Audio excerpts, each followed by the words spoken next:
দর্শক, রাজধানীর কলাবাগানের কাঁঠাল বাগান এলাকায় স্বামীর হাতে স্ত্রী ও শাশুড়ি খুন হয়েছেন। ঢাকা মেডিকেলে রয়েছে শাশুড়ির মরদেহ। এ বিষয়ে জানাতে ঢাকা মেডিকেল থেকে সরাসরি যুক্ত হচ্ছেন সহকর্মী আসাদ ভুঁইয়া। আসাদ ভুঁইয়া, এই মর্মান্তিক দুর্ঘটনাটি আসলে কিভাবে ঘটলো, কি বা বিস্তারিত কি জানেন, এখন পর্যন্ত কি জানতে পেরেছেন?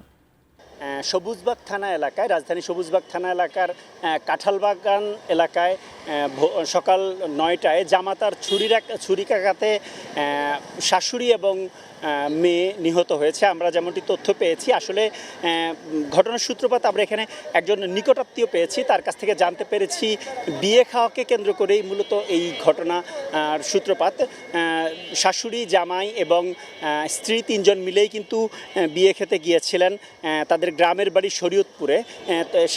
সেখানে স্ত্রীর সাথে কথা কাটাকাটির এক পর্যায়ে জামাতা শিপন চলে আসেন ঢাকায় এবং মা এবং মেয়ে বিয়ে খেয়ে গতকালই ঢাকায় ফিরেন এবং আজকে সকালে মেয়ের সাথে জামাতার যখন কথা কাটাকাটি হচ্ছিল তখন জামাতা শিপনকে মেয়ের পক্ষ নিয়ে, অর্থাৎ রাত্রির পক্ষ নিয়েই কথা বলেন মা। তখন প্রথমেই কিন্তু তরকারি কাটার যেই ছুরি, সেই ছুরি দিয়ে প্রথমে শাশুড়িকে আঘাত করা হয়। শাশুড়িকে আঘাত করার পর শাশুড়িকে ঢাকা মেডিকেল নিয়ে আসা হয়।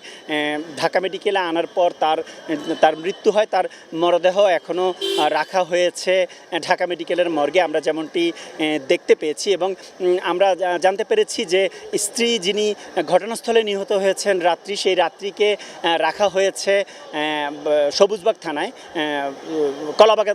কলাবাগান থানায়। এবং ঘটনার সাথে জড়িত যে শিপন, তাকে গ্রেপ্তার করা হয়েছে যেমন তথ্য আমরা পেয়েছি। কিন্তু রাত্রির মরদেহ এখন পর্যন্ত ঢাকা মেডিকেলে আনা হয়নি এবং আমরা তথ্য পেয়েছি কিছুক্ষণের মধ্যে হয়তো তার মরদেহ ঢাকা মেডিকেলে আনা হবে এবং পরবর্তী যে কার্যক্রম, সেই কার্যক্রম অর্থাৎ পোস্টমর্টমের যে ব্যবস্থা সেটি করা হবে। তারপর আইনগত যে প্রক্রিয়া, সেই প্রক্রিয়ার মাধ্যমে কিন্তু পরিবারের কাছে মরদেহ হস্তান্তর করা হবে। আমরা এখানে রাত্রির পরিবারের একজন সদস্যকে পেয়েছি, যিনি রাত্রির মায়ের মরদেহ নিয়ে, অর্থাৎ রাত্রির মাকে চিকিৎসা করার জন্য ঢাকা মেডিকেলে এনেছেন।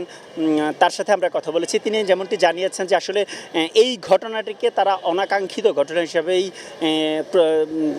দাবি করছেন এবং তারা বলছেন যে আসলে তেমন কোনো পারিবারিক পূর্বে এমন কোনো ঘটনা তারা জানতেন না, যে তাদের পারিবারিক কোনো কলহ আছেন কিনা এই বিষয়টি তারা জানতেন না। কিন্তু শুধুমাত্র বিয়ে খাওয়াকে কেন্দ্র করে যে তুচ্ছ ঘটনা ঘটেছিল বা তাদের মধ্যে পারিবারিক তাদের মধ্যে যে বাকবিতণ্ডা হয়েছিল, সেই বাকবিতণ্ডার জের ধরেই কিন্তু জামাতা শিপন রাগান্বিত ছিল এবং বিয়ে না খেয়েই কিন্তু তিনি চলে এসেছেন ঢাকায়।